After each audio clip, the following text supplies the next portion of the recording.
Bismillahirrahmanirrahim and Assalamu alaikum. Welcome to Gohar Publishers. This is Hamna bint Shehzad.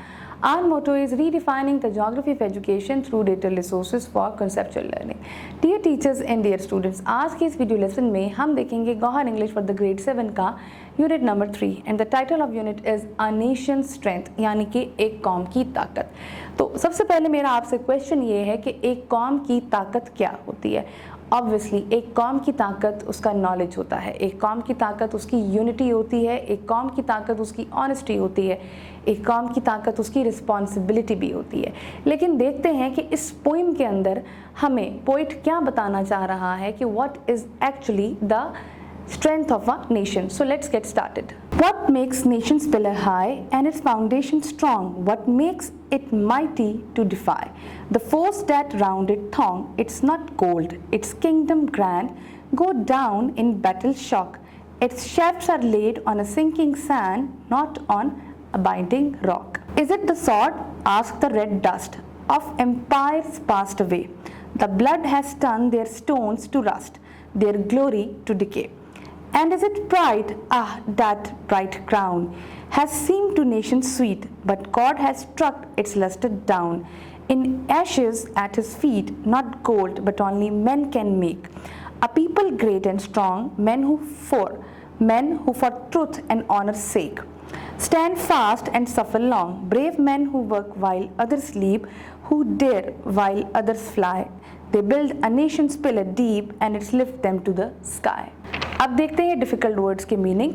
DeFi यानी कि किसी भी चीज़ को रेजिस्ट करना, यानी कि आपने थोड़ा सा एहतजाज किया, आपने थोड़ा सा जो है वो शो की कि I am not comfortable.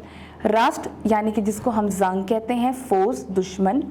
Decay कोई ऐसा प्रोसेस जिसमें कोई चीज़ ग्रेजुअली ख़त्म होने की तरफ, डैमेज होने की तरफ, ज़ाया होने की तरफ जाती है। थ्रॉन्ग ये बेसिकली बहुत बड़ा क्राउड, मॉब ऑफ पीपल होता है।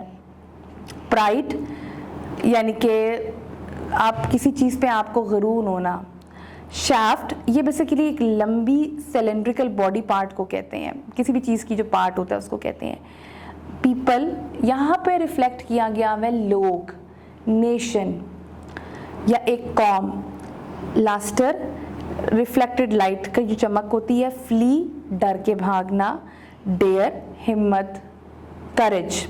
अब देखते हैं उर्दू ट्रांसलेशन। किसी कौम के सतून को ऊंचा और उसकी बुनियादों को क्या मजबूत बनाता है? इसके गिर्द घेरा डालने वाले दुश्मनों को टालने में क्या चीज़ उसे ताकतवर बनाती है? ये सोना नहीं है, ये उसकी बादशाही है, अजीमुशान जंग के झटके से नीचे जा रही है। उसकी शाफ्ट्स धंसी हुई हैं रेत पर, ना कि चट्टान पर। क्या ये तलवार है? लाल मट्टी से पूछो। गुजरी हुई सल्तनतों की खून ने इनके पत्थर को जंग आलूद कर दिया है, इनकी शान शौकत को जंग आलूद कर दिया है।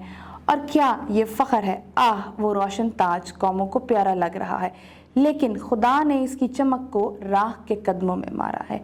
सोना नहीं, सिर्फ मर्द ही लोगों को अजीम और मजबूत बना सकते हैं। जो मर्द सच्चाई और इज़्ज़त की खातिर मजबूती से खड़े रहते हैं और लंबी लंबी अज़ियतें बर्दाश्त करते हैं।